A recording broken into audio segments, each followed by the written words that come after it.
way inside. All right. NBA.com. Has said these are 4 lottery teams that could make the playoffs. Now, it says in 2026, Jason. Am I overthinking this, or is this the season after this one? No, it's this next 25-26. Oh, okay. Oh. So the playoffs are next in 26. Hey, well, yeah, this year's finals will be the 2026 champions, right? Okay, they're all right. So sorry, everybody had a little brain thing. Their suggestions are the Dallas Mavericks. I could see that. I 100% could see that. Kyrie Irving, Anthony Davis. Obviously, there is one. I have one question and one question only, and I'm not the only one when it comes to the Dallas Mavericks and making the postseason, and that is just simply health. That's it. Yeah, I like the roster a lot, actually. I think they are under, if I remember right, when we did the over-unders, I think they had the same win total as the Kings, and that might be based on they both were basically 9-10 last year. Dallas came in here and beat the Kings, then lost the next round, so it didn't make the playoffs. But I think I like Dallas's roster a lot. I like it too, and they when healthy. When healthy, Klay Thompson, Najee Marshall, P.J. Washington, Anthony Davis, Derek Lively, with Brandon Williams, Max Christie, Daniel Gafford, Caleb Martin, Spencer Dinwiddie, and more. It's a deep team as well. Not. And that's I don't even, did you say Kyrie? No. Cooper Flag. I didn't say Kyrie or Cooper Flag. Yeah. So they're good. They are. They should be. I think they're well coached. Jason Kidd's good. They'll make the postseason. Okay. I think. San Antonio. I knew that would be a pick for them. I agree with that. I think San Antonio is going to be good this year.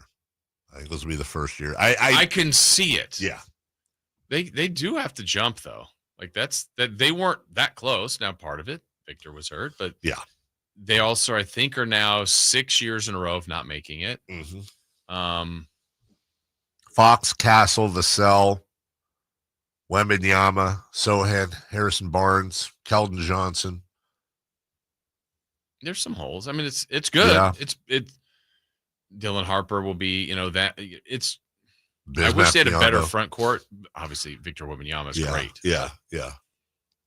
Well, I think eventually they're probably no offense to our guy Harry Barnes, but Devin Vassell, Sohan, and then Victor Wembanyama. I feel like at some point this year will be their front court. Okay, and I'm fine with. I mean, look, Wembanyama just allows you to.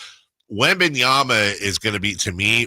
I think Wembanyama is going to be the reason why ultimately they're going to run a Fox, Stephon Castle, and Harper. Remember, they got Harper as well, the number 2 pick in the draft. I think Wembanyama would allow you to run 3 guards out there easily. Yeah, I think where it's going to now the next level of evolution for Wembanyama, and it helps that Fox is there, but like he's been the best player on a bad team.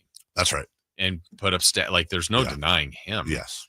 But is he to the level like they're so good because he's so good? Right.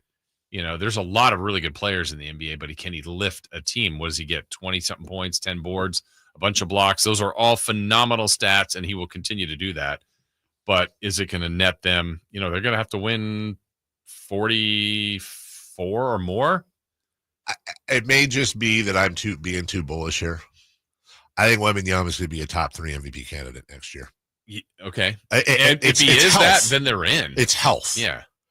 Last year, 24.3 points, 11 boards, 3.7 assists, 47, 35, 84 splits with 3.8 blocks a game. He is going, I think, and by the way, he turns 22 in January. I mean, the stats, they're great. 2 more years now, including this offseason look, I'm not saying what happened to him obviously is not a good thing. If there is a good thing about what happened, it's that he's been doing nothing but lifting weights now for the better part of 8 months. Tai Chi or something, right? Exactly. And growing into that body.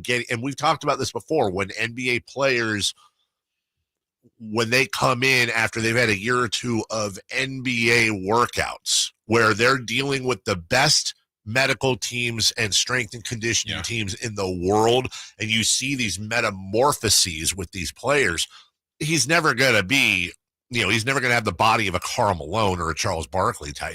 Of course, he's always going to be long and lanky, but I think he's going to be a top 3 MVP candidate. I think De'Aaron Fox is going to be healthy, and people are sleeping. Obviously there's some motion here. He's terrific. He's a borderline all-star point guard. I don't know how Harper's going to be, but he was the number 2 pick in the draft. I know Stephon Castle's the reigning rookie of the year, and then you have those pieces, the Sohans and the Keldon Johnsons and the Devin Vassell's of the world. I strongly believe the Spurs. I think they're going to make the play. I think they're going to be a top 6 seed. I'm very bullish on. So they're bumping out somebody that's the Lakers, the Nuggets, the one Clippers, the whatever that group. Yeah, I could be wrong, obviously, but yeah. Okay. Philadelphia. I can see that. That was a health thing. Yeah, if Embiid's healthy, it's that simple. They went in with Embiid, Maxey, and Paul George, and then I actually thought they had some pretty good role players around them. Like they have a chance to be really good. Yeah, and they were not. That more than anything that's just his health. Yeah, we'll see. Right, because you hear things about Embiid that aren't encouraging. Right, like he may be like a 40 games a season guy. Yeah, there's been talk that he's close to done. Like remember, this is a guy that came in with some pretty major lower leg injuries, and when it comes to big men, those generally don't get better with age. Yeah, they get worse. But again, they've got enough talent on that team where if Embiid, here's what my benchmark would be, kind of to your point. If you told me Joel Embiid was going to play 50 or more games this year, I'd say they're in the playoffs. Okay, they'll make it. Yeah. Atlanta is the 4th team. Yeah, a lot of people are high. They made some moves, and they were, I never think of them. They're probably a little bit like the Kings, not in the same way like they had a couple years ago when they made the Eastern Conference Finals, but they haven't been like awful lately. No, but I just think of a lot of other teams in the East ahead of them. Atlanta's got a really, really interesting team. Jalen Johnson, Zachary Richachet, Onyeka Okongwu is a very good young player. Kristaps Porzingis was a big acquisition. Obviously, you have Trae Young in there. And your guy, my guy, yeah, Dyson Daniels. I've said it before. Dyson Daniels and Shaedon Sharpe are probably my 2 favorite young players right now. I love Dyson Daniels. I think he's arguably the best defensive player in the game. They added, I think they added, or did they have last year, Nickeil Alexander-Walker? No, I want to say they added him. Yeah. So it's interesting because the thing with Atlanta is they're in the East. Where I think it's a little easier to do that. It is a little bit easier to do that. Last year, the Atlanta Hawks were 36-46. They finished losing 6 in a row, so that's a little bit of an anomaly. Obviously, health again is an issue when it comes to Kristaps Porzingis, and really, we never really got an explanation, did we, on what was going on with him in the playoffs? But that was weird. And now you're going into this year, and Jason, it is. Excuse me. I'm sorry. I was looking at the year before. I don't know why I did that. The Atlanta Hawks were 40-42 last year. Okay. They had won 3 in a row, and I don't know why it took me to 23-24. So they were a lottery team, but they were a play-in team. Right. Ahead of them are the Heat, Magic, Pistons, Bucks, Pacers, Knicks, Celtics, and Cavs. Here's the thing. The Celtics, the Pacers, and the Bucks, I'm not saying they're not going to make the playoffs, but they are all dealing with massive injury issues with Lillard gone now. Right. But that was going to be big. Exactly. Lillard out, the Celtics with Tatum, and obviously the Pacers with Tyrese Halliburton. I would say the Hawks are as sure a bet as it because of situation. I think the Hawks are as sure a bet as anyone. What we on that list to make the playoffs. What we didn't see on there are the Sacramento Kings. No, and I understand that, I guess, because now we're back to the same thing. If we're thinking the Spurs can do it, if we're thinking the Mavericks can do it, who's out from your top 8? And that's the other factor that you got to think, because OKC is your defending champs. Houston was the 2 seed. Yes, and I mean they added Durant and other things. Lakers, Nuggets, Clippers. Yeah, Wolves. Okay. Warriors, Grizz, Kings, Mavs. So I think the Spurs I think the Spurs are going to, I mean, the easy one for me would be the Kings drop out and the Spurs jump in. Okay, but that would be the 9-10. That's not even a playoff spot. Then you'd have to have some maneuverations above them. Could be the Warriors. Yeah. And you know that someone's going to get it. Something's going to happen. It'll be a little bit of an outlet. Like, could there was a team you mentioned. I was thinking that in the East, like Detroit had all of a sudden just a complete breakout year. Mm-hmm. Was that an outlier, or are they going to do that again? Or was that the start of? No, remember when Detroit started? That was the run. I don't know. But a lot of those Western teams, what is the separation from the Lakers, the Clippers, the Warriors, the Wolves? And if it's the year the Kings made the play-in. Made the playoffs. They won 48? I think so. And they were a 3 seed. Yeah. The next year they won 46 and they were 9th. Yeah, 48 would have gotten you the 7 seed last year. Yeah. So you're not even in. You're in the play and you have home. Yeah. But so what's the number going to be now? OKC put up a number that kind of got the separation, but the rest of the field was kind of all in that range. You asked what the separation was. I'll tell you what the separation was. It was 4 games between the 2 seed and the 8 seed. Right.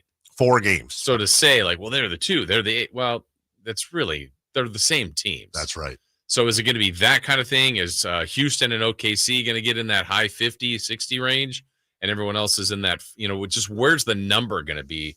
And I think when you have that many good teams, I guess the saying is, you kind of beat each other up, but it helps if you have just some awful teams in the way. Like, what did Utah win? 15? Mm-hmm. So everybody was beating up on them, but unless you have a couple of teams that are really bad, then I think they're all going to beat each other.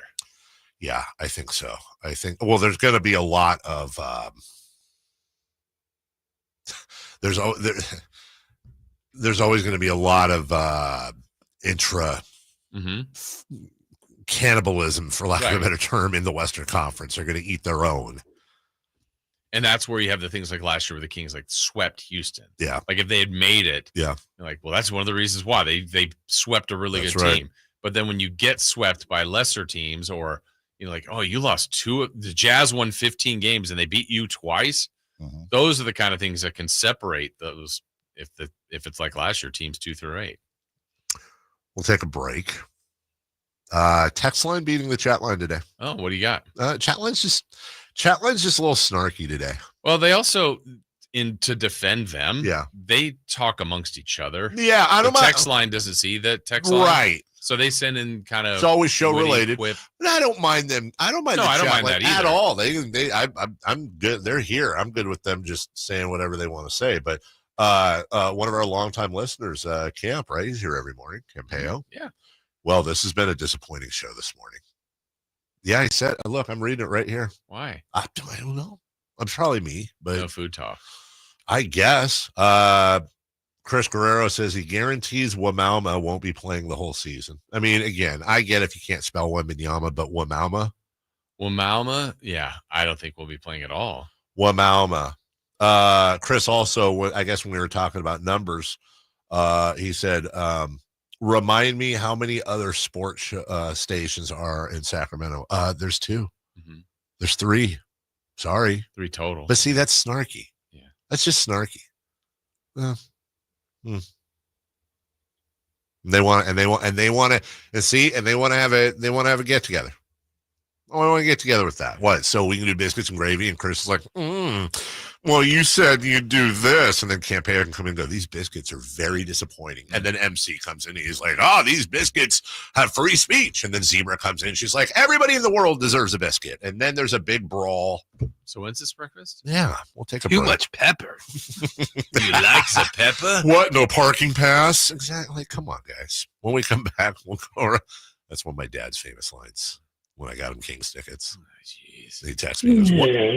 He goes, got him nice Kings tickets too. And he texts me. First thing he says, he goes, what? No parking pass? That was like 10 years ago. Yeah. He didn't mean it like that. He was just poking at me. How did he mean it? I don't know, but I bring that up every once in a while. We'll take a break. We'll go around the diamond. Those swinging A's, not that kind of on the field. No, they're not hanging out with a pineapple. We'll do all that right after this.